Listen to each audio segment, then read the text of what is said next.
Welcome. Good afternoon, evening, whatever time it is where you are.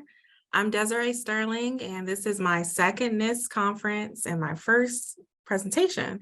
So I'm excited to kind of share some of the information that I've gleaned in my first year as a pre-transfer advisor.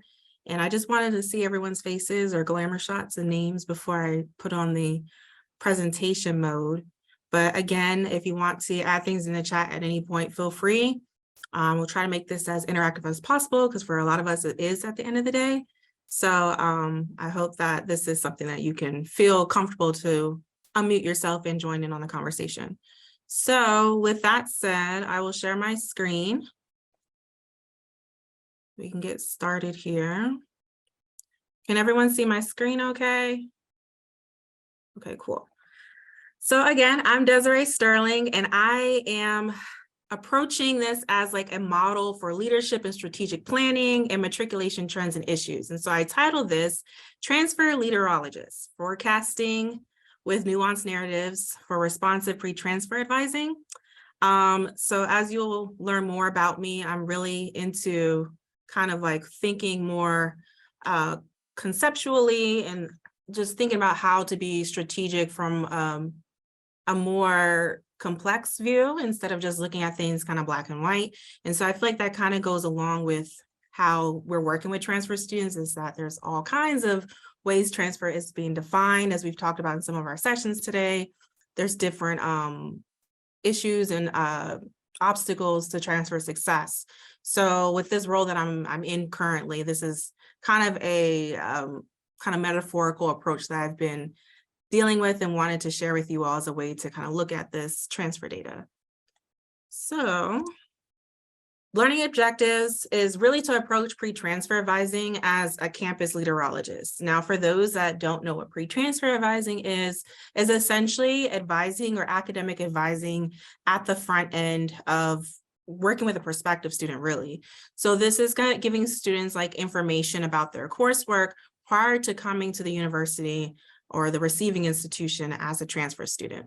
And so I am going to try to wrap this up so you're not too overwhelmed with the lots of text that I've added here. So the biggest things I just want you to get out of this presentation is being able to get comfortable with leveraging technology to help gauge daily dynamics and just trace certain trends that are happening. So you're looking at it more from a generalized point of view, then another lens looking at holistically, and then also looking at some unique ways how the campus and the advisee cases are intersecting or kind of working independently.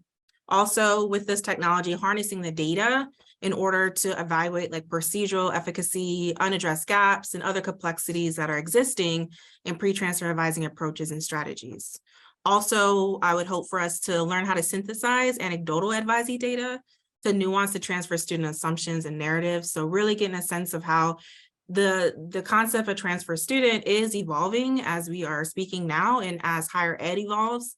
And so figuring out how we can get some anecdotal information from transfer students that are actually living in this certain point in time. And then lastly, just encouraging opportunities for smooth transition, equitable policies and resources, and innovative initiatives through cross and intercampus engagement.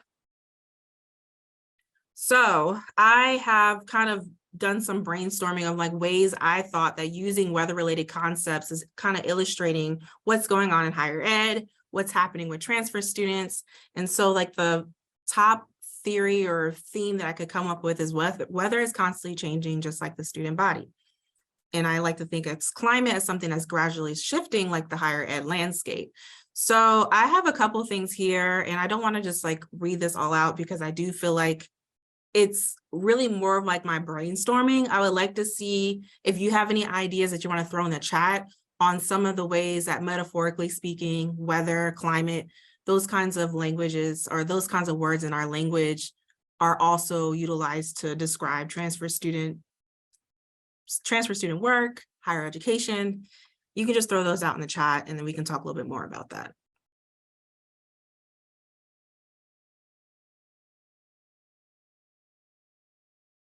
And Carly, I'm not able to see the chat. So if you can like read out things, if anything does come up. Absolutely. If you want to see the chat, if you scroll to the top where it says you're screen sharing and the I see three it. dots, I think you'll be able to see it that way too. Yeah, it was kind of disappearing again. Yeah. Okay, so maybe I'm a little neurodivergent in my approach. So I'm gonna just try to give you some of my ideas. So I was thinking, okay, is it too on the nose to say hurricane? You know what? In a lot of ways, it does feel like that. And I do feel like once we saw the pandemic approaching, it did feel very much like a hurricane and all the things that were trickle effect from there. So I think that's a great idea, Sarah. I was just saying, generally speaking, global warming is always this kind of looming idea. And so there's these macro level shifts also happening in higher ed. California wildfires, I do feel like that's a good idea or a good illustration for thinking about something that's very localized to an area, and something that folks have to figure out how to constantly deal with on a regular basis or more often than other areas. Whirlwind, hailstorm, tornado. Okay, I didn't want it to be too much storm, but I mean, it is really a variety of things I was thinking of as well, to not totally focus on natural disasters, but there are certain things that happen in this atmosphere of higher ed that has a direct impact on transfer students and really directs or impacts our work. Oh, lots of fog. I really like that one. I do feel like that's one I didn't think of that I can relate to.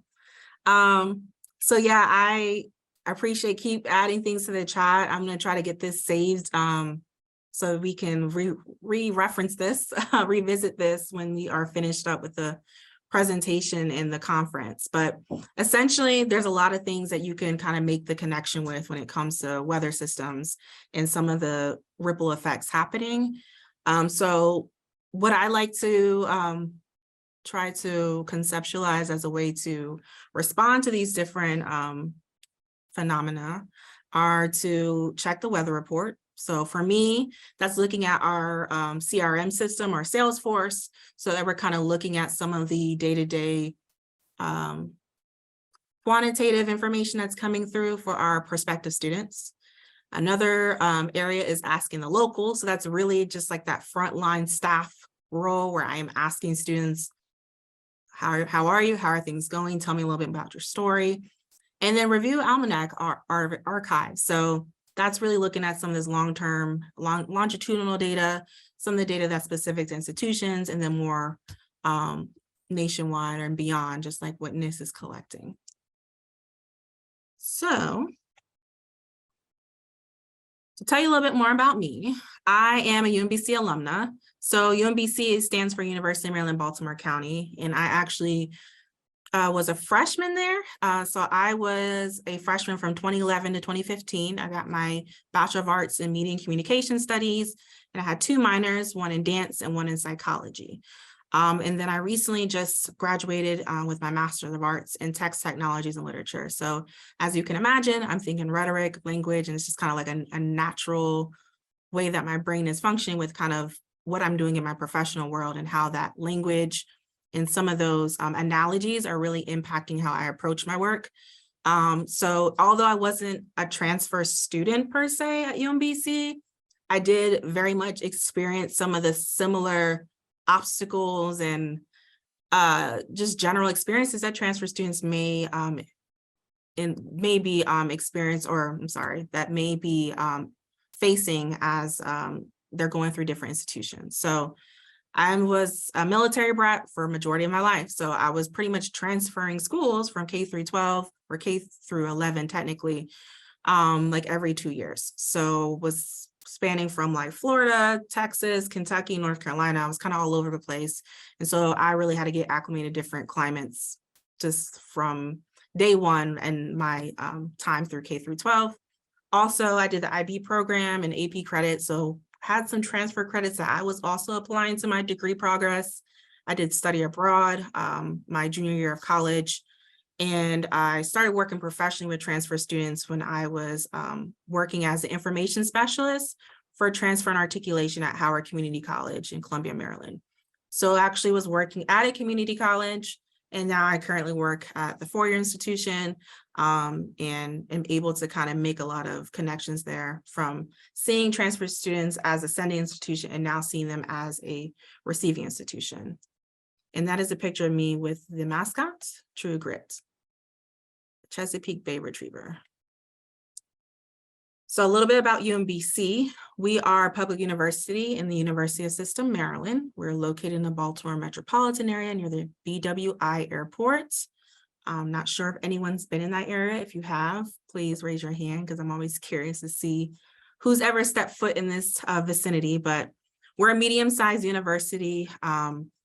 Most folks are probably more familiar with like the flagship campus, which is University of Maryland College Park.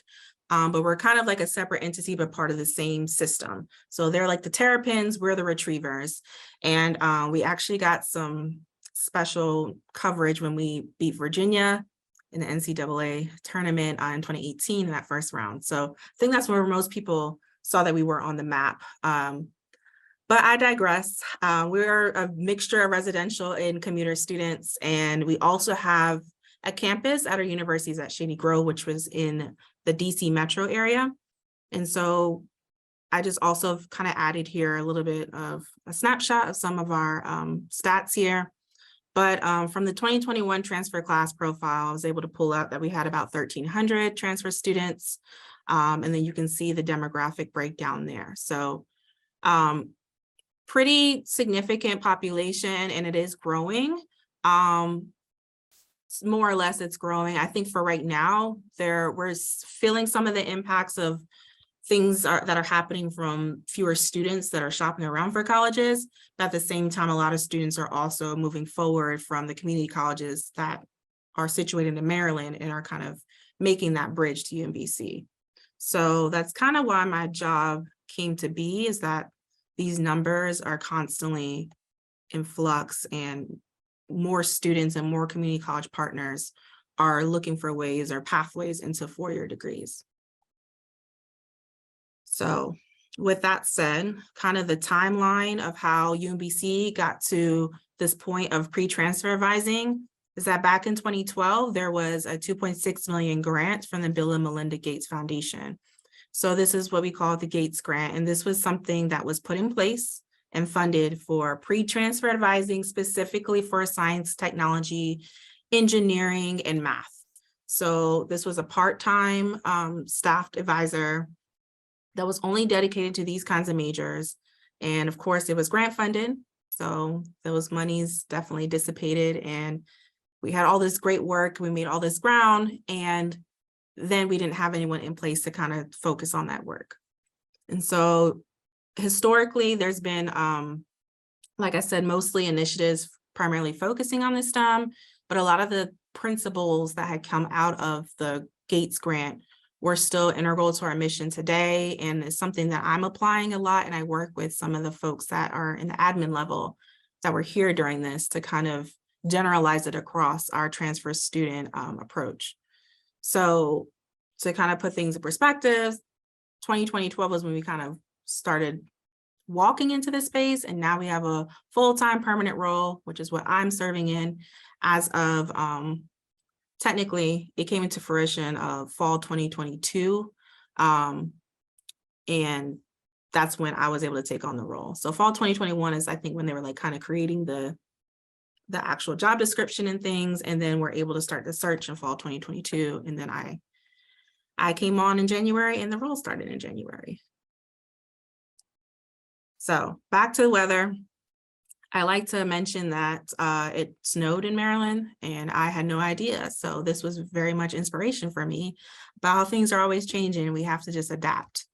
But my role is really on-site academic advising at partner two-year institutions. So I'm that person that is in the field, unlike a lot of our other advisors. I'm in the field, going to different schools and providing on-site academic advising for students that are still shopping around and that are looking at UMBC as a potential transfer destination and are trying to make the best informed decisions on what courses they should be taking with the majors that they have in mind.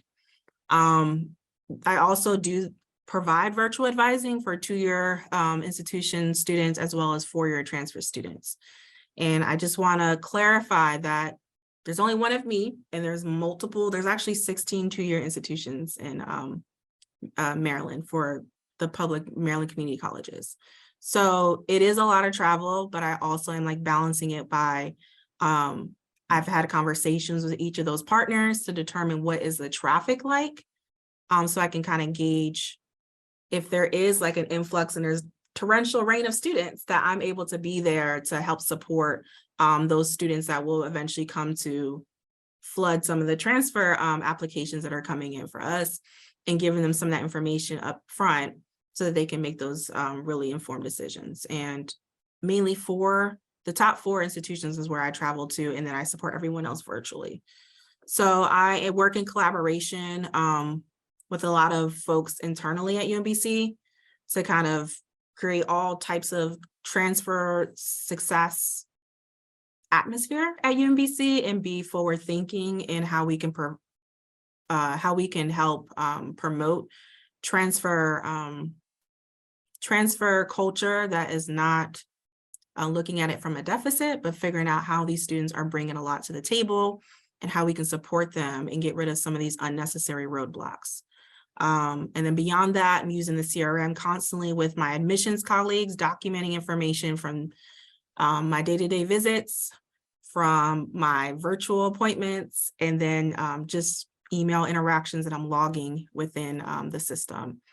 And so in a lot of ways, becoming the weather reporter has been me pioneering in this uncharted territory for the university and for a lot of folks. So actually, as I'm meeting with people at this conference, that pre-transfer is becoming like a buzz field for some folks in higher ed. And some of this requires me to learn the daily weather patterns and learn also the overarching climate changes for prospective transfer students. So I'm kind of that person that is kind of reporting the weather from the middle of the winter storm, or the person that is chasing the tornado, the person that is in the middle of whatever you want to call it, that's some type of weather system, and I'm able to report back what's happening on the ground.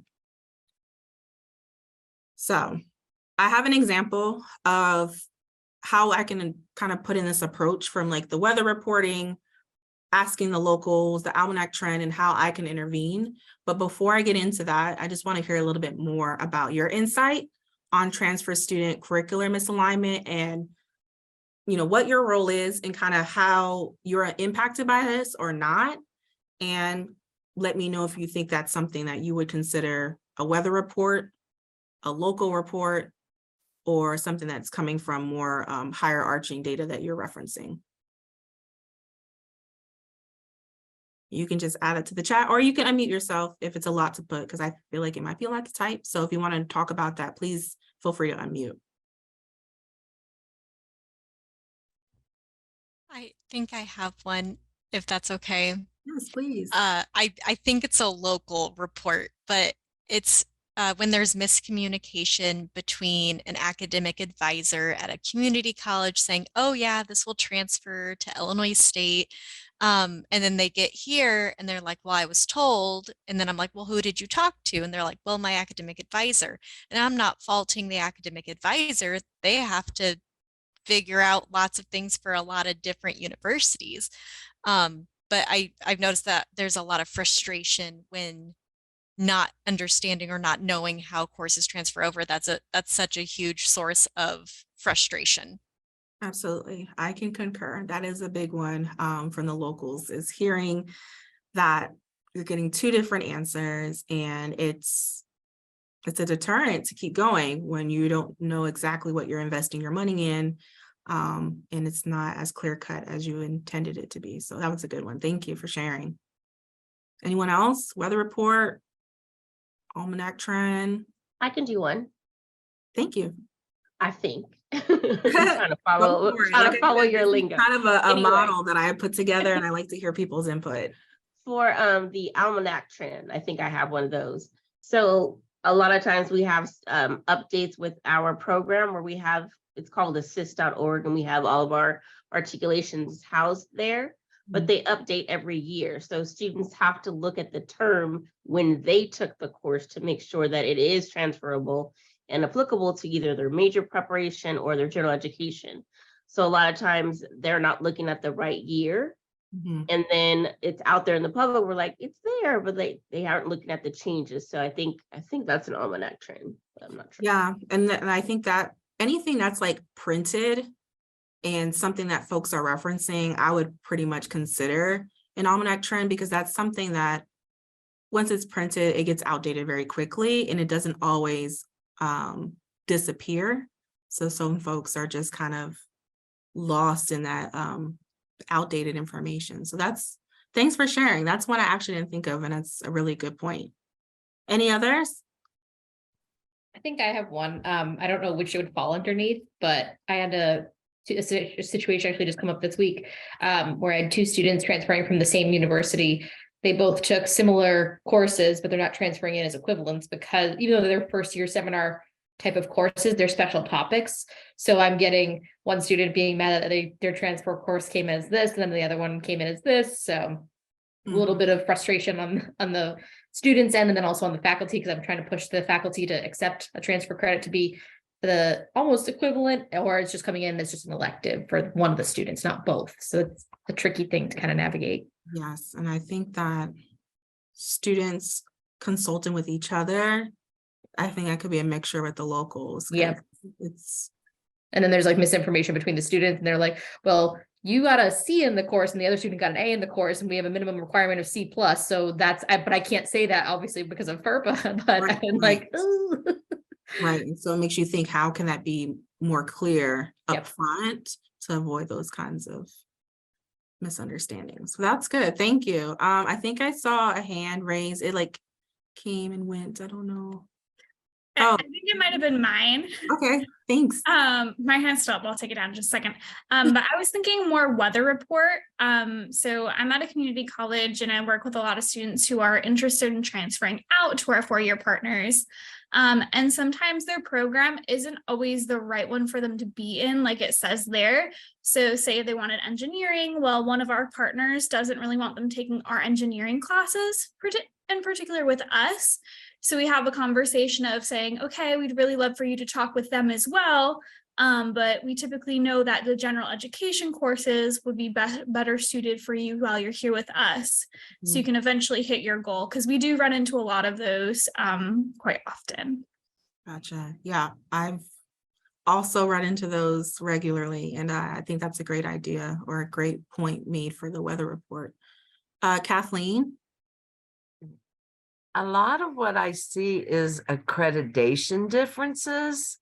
Like our School of Business is accredited one way and the students are coming from different programs and it's not coming in right. Engineering has the same problem. And we end up with students who are going to be on, if they come to us, their path is going to be 6-7 years. Who wants to do that? It's like, I tend to reach out to a lot of them because I do DDFs for general advising, which are departmental decision forms. They want to be STEM and they're coming in with a math that is not going to lead them that direction, or they're coming in with a GPA that won't get them there. And it's hard. We need you, Desiree. Yeah, I would love to help, and maybe this is a start. Wish I can clone myself, not even just for helping colleagues, but you know, we get a lot of University of Maryland folks, so oh, really? yeah, I may reach out to you. Yeah, well, no, I'm definitely happy to connect after this. This is a new space, but I'm learning as I'm going, because it really is, like I said, being out in the weather as it's happening. Yeah, to be able to do that would be so beneficial to students trying to come into WVU so that they are on track when they get here. And I'm not having the conversation, well, you're behind. Well, thanks for sharing. That was Yeah, good. thanks for this presentation. No problem. There's some it's hard for me to see the chat here. So looks like is it Augusta or Augusta University? Goodness. Teresa, maybe. I can't read the whole thing, but colleges getting on the pre-transfer trend is an almanac trend. Our team has just welcomed a new transfer counselor who will have a role much like mine, where she spends a significant amount of time out at local partners doing advising with prospective students. Yeah, the same problem. Okay, so that was related to your comment. So yeah, I do feel like that is more of like that long-term almanac trend, climate shift, where it's gradually becoming more often where institutions are kind of allocating resources for people doing this work. And so I guess like as we kind of track that efficacy down the road, we'll be able to see how pre-transfer advising has really helped things. But yeah, that's a really great point that I'm glad was shared. And I think pre-transfer advising truly helps institutions have a competitive advantage against other institutions as students don't want to spend money to shop around. Yep, exactly. And that's really what I'm getting a lot of information from locals, like really thanking me because like they've had a certain like one track mind on something, and I'm really giving them the specific information that is helping them make the most cost-effective and time-sensitive information or time-sensitive decision-making information for them. So I will move on to the next slide here, but feel free to keep adding things to the chat. But to kind of talk about the significance of pre-transfer forecasts, I have added here a quote here from some of the literature. So this is from Wang et al. From 2017. This university agent is also arguably more sensitive to the barriers that prospective students are bound to encounter down the road in their degree progress, and therefore ought to be mindful of how data informs their work and can be shared to enhance their efficacy as advisors. Such utilization of data has been explored in the literature as a means of understanding transfer students' self-efficacy perceptions and academic intent across identities and disciplines. So essentially, where this is really getting at for me is that there is important kind of information to be mined from the data so that it can help us figure out how we can better serve our transfer students. And so that's not just data for the sense of collecting and seeing like if things are increasing or decreasing, but really utilizing that data so that we can become more like sensitive instruments, weather instruments, and figuring out what's happening down the road and how we can do a better job with addressing those different things that are transpiring, and also figuring out how we can help transfer students kind of be more confident in the process across the different intersectionalities of transfer students. So the next thing I have is an example for transfer part-time enrollment trends. So for my example, I was talking about weather reporting being transfer prospects that are inquiring more about online classes and in condensing lectures to certain weekdays. And this is something that I feel is very specific to kind of the more the students that are used to now doing things online, and they appreciate that flexibility. So that's something that I'm seeing on day-to-day weather reports. Okay, I have more students each day throughout the week that are asking for online classes, and we don't always have, for UMBC, actually, we kind of went back to our normal, semi-normal, quasi-normal. So we're about 70-30 when it comes to in-person online. Some of that's a mixture of hybrid though. But we're finding that a lot of students are working.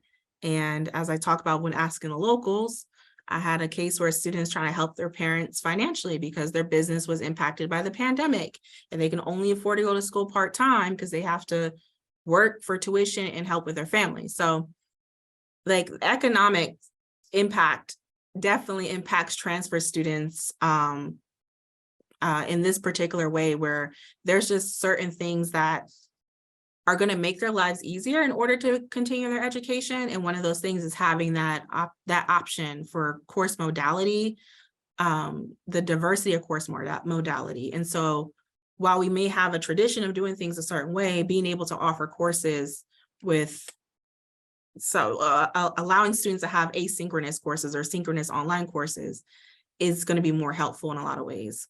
And so the almanac trend is that I was looking at data saying that since fall 2020, there's been fewer transfer admits and that are enrolling full-time schedules and at orientation time.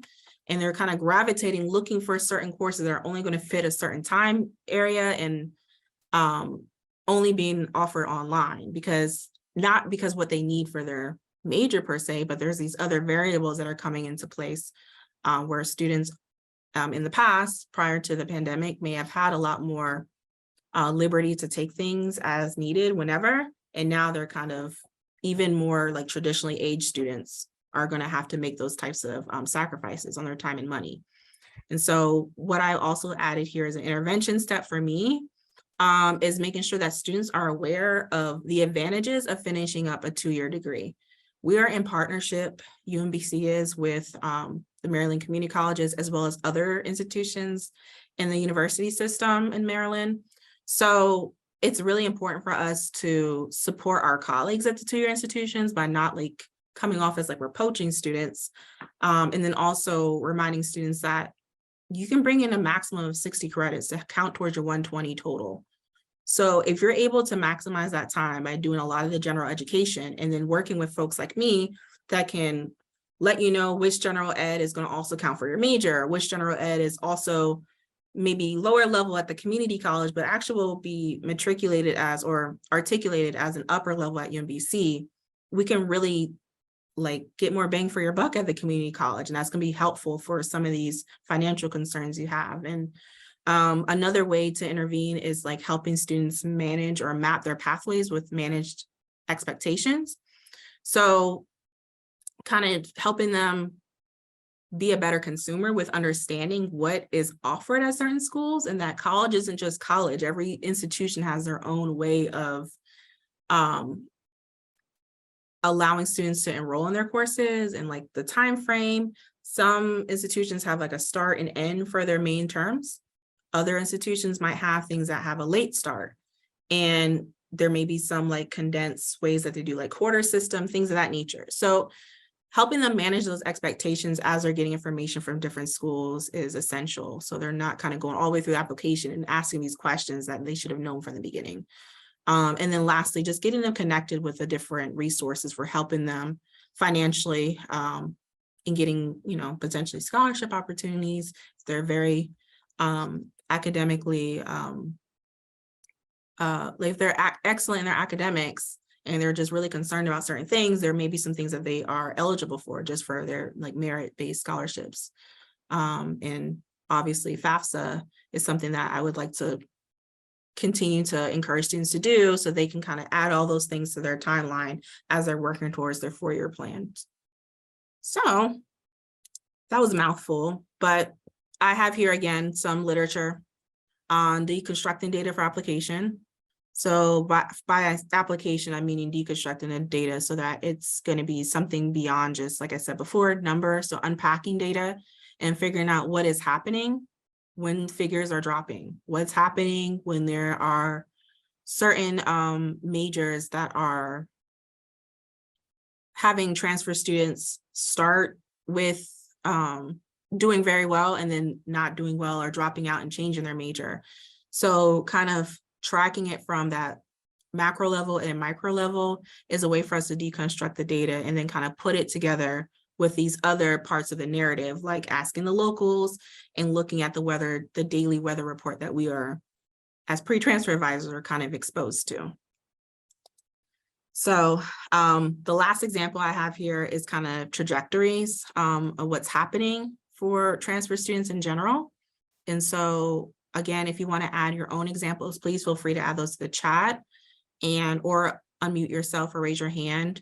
But again, I was kind of looking at this as pre-transfer advising was originally thought of as like a particular type of service, serving particular kinds of students. And now even that's evolving, because I was initially supposed to be serving students in these particular kind of like pipeline. I don't really like to use that word, but certain students that we know are like our major transfer pathways. And so now there's students coming from outside of the state, from two-year institutions from outside of the state, for inside in the state, but from four-year institutions coming to UMBC, and then also students that are sending me inquiries that are currently in high school, but have college credits, and they're trying to understand, am I a transfer student? Am I a freshman? Can you still help me? So I'm still making best use of my time. So that's me out in the field, and I am learning this information as I'm kind of getting these leads from like Calendly as students are booking with me and adding a note of why they want to meet with me. And asking the locals would be students wanting to attend UMBC for now, after they kind of started out in a four-year school out of state and things didn't go so well because they didn't feel they were as independent as they thought they were, or they weren't able to be as disciplined, and they wanted to have a school that was smaller. That doesn't, I mean, for some students, it's now they're like, okay, I don't really want to go to a huge school with a football team. I want a school that's a little bit smaller and a little bit more focused. And those are some of the things that I would be finding out by having conversations with students and seeing what they have experienced and why they kind of been jumping around different schools. And then again, Almanac Trends would just be looking at some of the data that we are collecting from different institutions that are more wide reaching across the nation.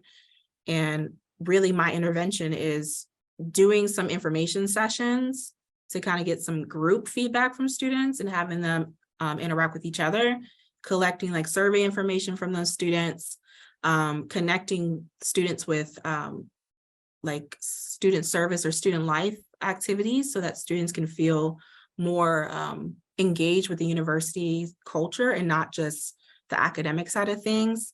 And then evaluating the inefficiencies or what's happening when transfer tools aren't really doing what they need to do to give them the most detailed picture. So an example of that is our transfer portal is a brand new system that we have for students to kind of enter all the courses that they're bringing in, what school they're coming from, including AP test scores, and then see how it's going to be applied to the UMBC degree audit per se. And so while we have this tool and it's really great, as students are using this and I'm helping kind of give them more context on what it means, I'm able to kind of evaluate how it's missing the mark in certain ways or it's misleading in other ways, and how we can make those technologies more efficient. So all of these are things that are kind of coming into play as I'm working with students, working as a professional and with colleagues and staff, and then also kind of informing my work from the more general level from the research that's being collected. And I am going to try to wrap this up a little bit so we have some time for questions. But here's some data here for transfer students and kind of what is happening over time when it comes to the like upward transfer from the 2-year to the 4-year, and how there's been some decline in transfer enrollments. But there's also certain trends where it's a little bit,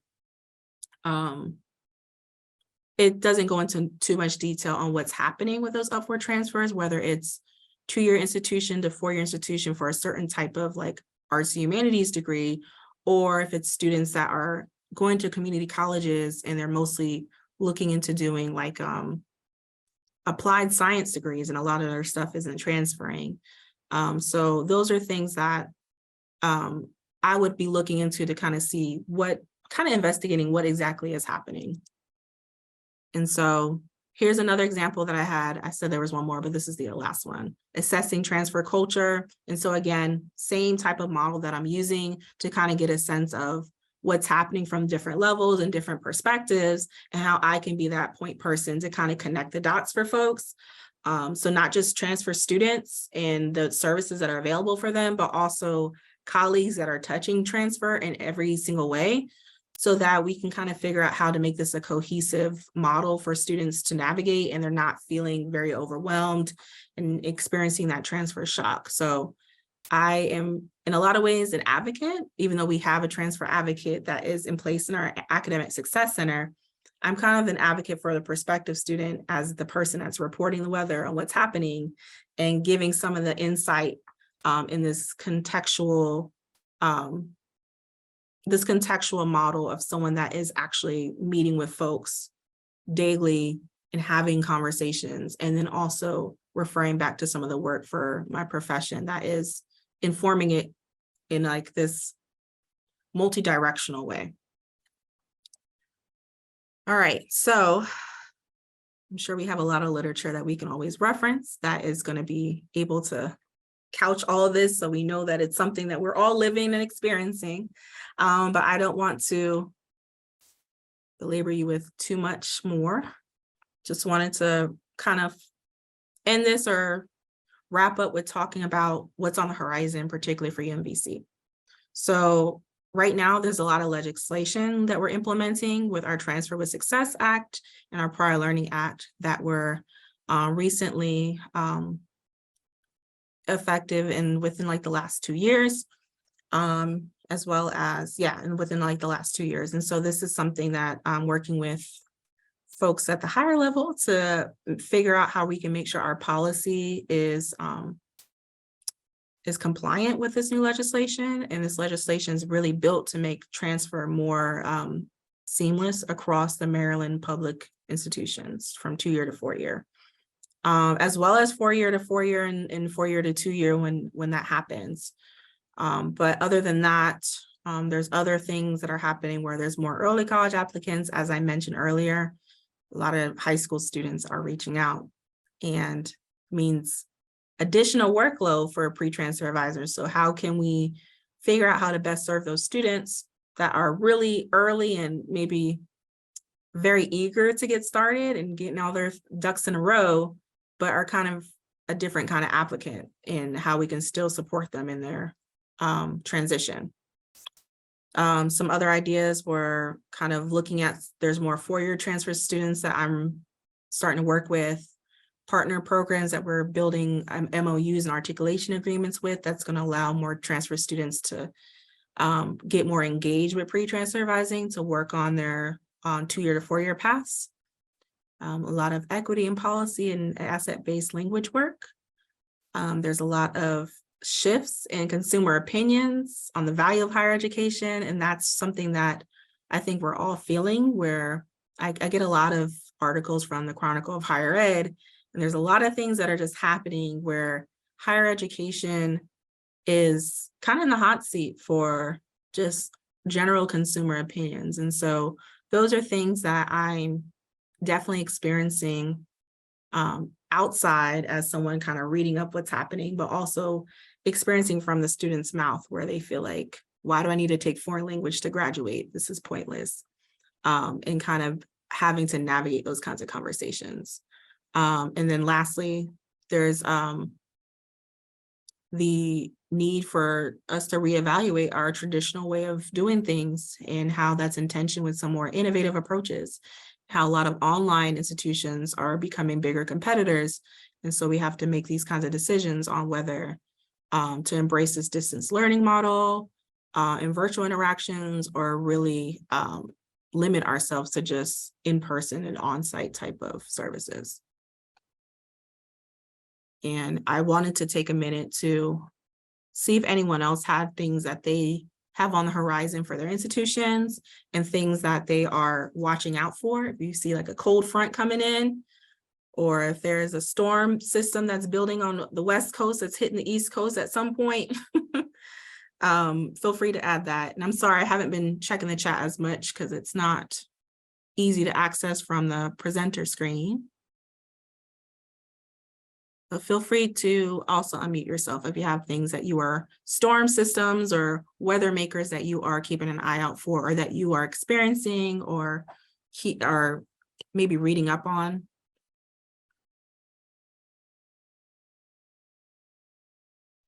Desiree, there is a question in there that is a question I have. What is it that you are using for your transfer portal? Sure, we are using. They're asking what the backbone technology is. Oh, yes, so it's EAB. Yeah. EAB. Oh. Central. Yep. So that's what we're using now, and that's something we've been using within like the last, let's say, about 4 years or so. But prior to that, we had the articulation system that like the university system Maryland had built for students to kind of see how their credits are transferring within Maryland public institutions. And I mean, realize I couldn't see the time either. So I see we have 5 minutes left. So feel free to ask any questions. These are just some takeaways that I had. The main thing is that change is constant. Consider complexity. Perspective is situational, and be prepared to be under and over prepared. Like me this morning, where I didn't anticipate defrosting my car before coming to work because Maryland weather is so finicky. So in a lot of ways, I have to be flexible in my work because you are used to going to this like certain going through the motions, and this is how I do my job. And then there's like a new trend that's kind of emerging as you are caught off guard. And so being able to just kind of roll with the punches and figure out how to best serve students. Sarah? Sorry, I had to find my unmute button. Just one thing kind of like on the horizon that we've just started kind of implementing at my university is using consortial courses. I don't know if anybody uses Acadium. It's a really great resource for students that are trying to find those online alternatives for a lot of our gen ed requirements.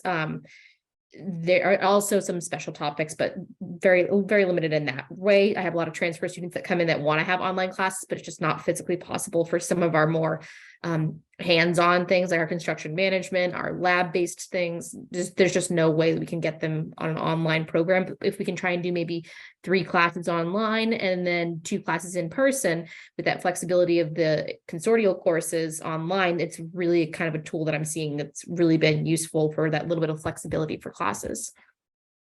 That's good. I don't think we have anything like that, and I would love to learn more if you want to. It's really, so it's Acadium. I can put it in the chat in case people want to look it up. It's really cool. If your school's interested in it, I highly recommend it.